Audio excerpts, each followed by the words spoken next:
Buenas noches, mi nombre es Andrés Felipe Ballén, soy estudiante de la UNAD, pertenezco al programa de Ingeniería de Sistemas del CEA de Chiquinquirá. Actualmente resido en la ciudad de Bello, Antioquia y laboro para el consorcio CESA Ituango, donde se está realizando el proyecto hidroeléctrico Ituango. Allí pertenezco pues al área de seguridad física. Dentro de la presentación personal, eh, hago resaltar pues, que me considero una persona amante de la tecnología.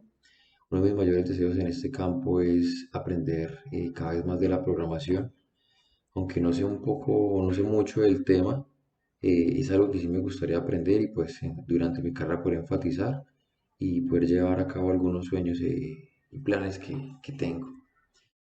Y haciendo un poco, pues, como inicio a la actividad, haremos pues como un repaso de la historia o la evolución de las bases de datos y cómo se implementan actualmente. Para poder empezar, debemos conocer qué son las bases de datos. Las bases de datos se pueden definir como una colección de datos estructurados, organizados, interrelacionados entre sí y almacenados sin ninguna redundancia, consiguiendo así una independencia de los procesos que los usan, de manera que permite a múltiples usuarios hacer la utilización de varios datos simultáneamente. Es decir, en cualquier parte del mundo se puede acceder a la información que se comparte allí. Haciendo como una línea de tiempo de la evolución, la historia de las bases de datos, encontramos como primera instancia en 1984, donde Hermann Hollerith eh, fue el inventor o quien construyó la máquina automática perforadora de tarjetas. Se puede decir que fue el primer equipo donde se registró la mayor cantidad de información posible. ¿En qué momento se hizo eso? Fue en 1980, donde se utilizó esta máquina para el proceso del censo en Estados Unidos, permitiendo realizar ese proceso en solo 2 años. Anteriormente lo han usado, pero se han demorado alrededor de 7 años. Siguiendo con la evolución, encontramos en 1950, donde se da origen a las cintas magnéticas. Fue uno de los primeros mecanismos que sirvió para automatizar la información de las nóminas, lo cual permitió suplir necesidades de información de las nuevas industrias en esta época. Siguiendo con ese proceso de evolución, encontramos que en 1960 surge como alternativa el proceso de los discos, la implementación de los discos duros.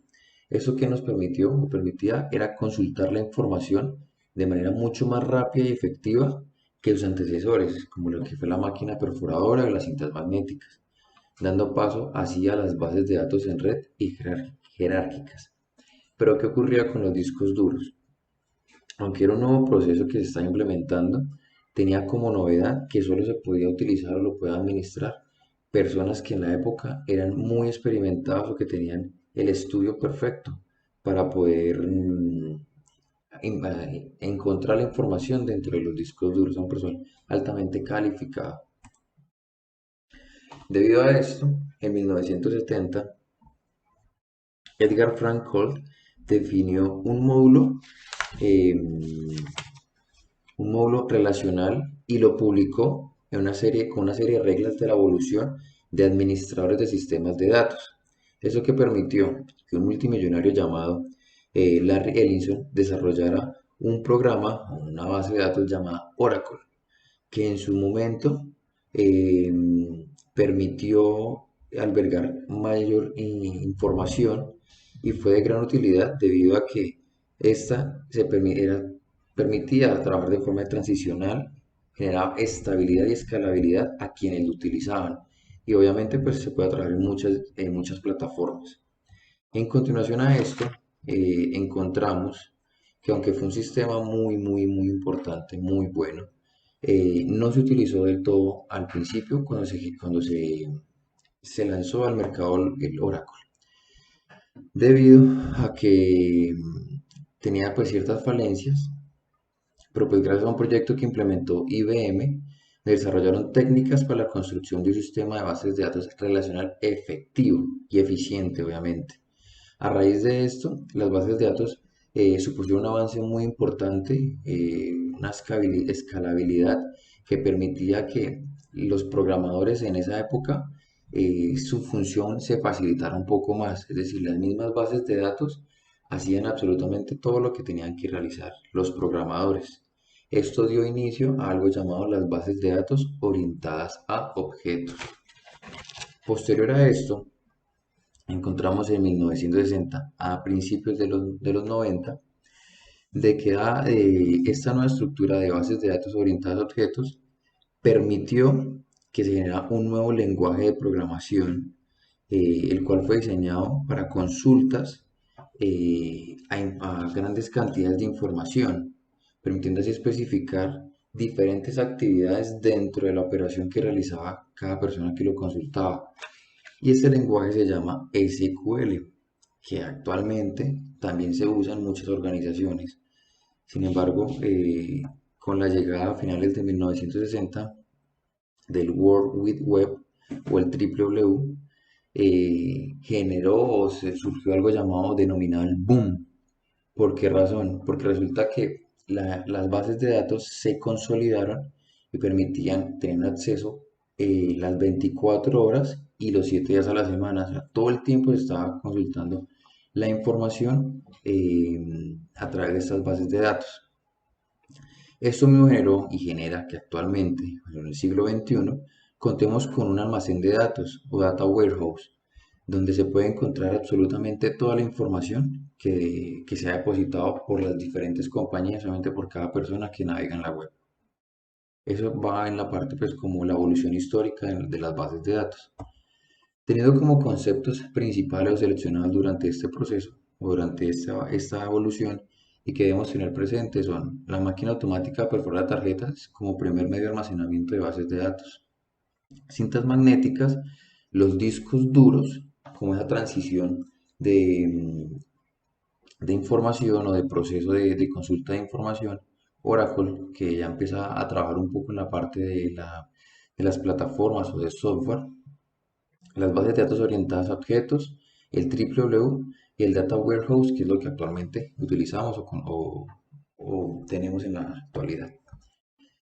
Tendencias. Las bases de datos en la actualidad tienen una demanda constante a nivel mundial. Por esto mismo, grandes compañías han diseñado programas que permiten el almacenamiento de datos en la nube, facilitando el espacio y la acumulación pues, de más información por parte de otras compañías y generan un espacio pues, mucho más amplio para las demás empresas. Eso que ha permitido que se puedan desarrollar tecnologías RFID dentro de compañías, permitiendo la escalabilidad de la información dentro de ellas mismas.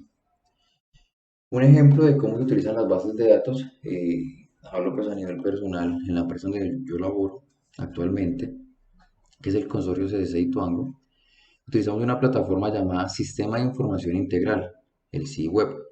Dentro de esto se encuentra el registro de absolutamente todos los colaboradores que han pasado y que actualmente laboran dentro del proyecto. ¿Quién diseñó esta aplicación o esta plataforma? Fue desarrollada netamente por el área de TI de la empresa. Se tuvo en cuenta un motor principal en una base de datos llamada MySQL, como la que vimos durante la historia o la evolución de las bases de datos. ¿Qué podemos hacer nosotros como empleados del consorcio dentro de esta plataforma? Se puede consultar el estado de cada colaborador, bien sea que esté activo o inactivo, validar si las personas actualmente por pandemia han realizado las encuestas de ingreso que entrega el área de bioseguridad y el centro médico, si están autorizados para ingresar al proyecto o no lo están, si como empleado quiero imprimir un certificado laboral de la plataforma, puedo hacerlo, generar mis desprendibles de pago para procesos financieros. Aparte de eso, pues yo puedo programar, si de parte mía tengo bajo mi mando cierto grupo de personas, yo desde ahí puedo programar ingresos y salidas de cada uno de los colaboradores. Eso es entre una de las funciones más sencillas que tenemos en nuestra plataforma. ¿Qué áreas hacen parte de esta plataforma y que son las más involucradas? Está el área de gestión humana como corazón del proyecto en cuanto a nivel personal. El área de soporte TI, quienes son las personas encargadas de dar soporte a nuestros equipos, obviamente pues a la plataforma que ellos crearon. El área de gestión ambiental, seguridad física, que son los encargados de autorizar los ingresos y las salidas del personal. El área de seguridad y salud en el trabajo, que son las personas encargadas en esto. Debe ser el trabajo y el centro médico, que son la parte principal pues, en este momento del proyecto por temas de pandemia. En conclusión, podemos decir que el mundo siempre ha sido motivado y movido pues, en el entorno de la información. Y es ella la causal de grandes desarrollos tecnológicos al fin de lograr acceder a ella de manera muy ágil y de manera dinámica. De igual forma, también pues es de mucha precaución la información que nosotros suministramos a través de nuestras redes sociales o las plataformas que consultamos, puesto que eso también se alimenta las bases de datos de otras empresas y pues de manera sutil ellos intentan pues como interactuar con nosotros. Una frase que me parece muy interesante es: la información es útil y dedicada, pero las manos equivocadas puede llegar a ser muy peligrosa. Gracias por tu atención y espero pues este video haya sido de ayuda para muchos.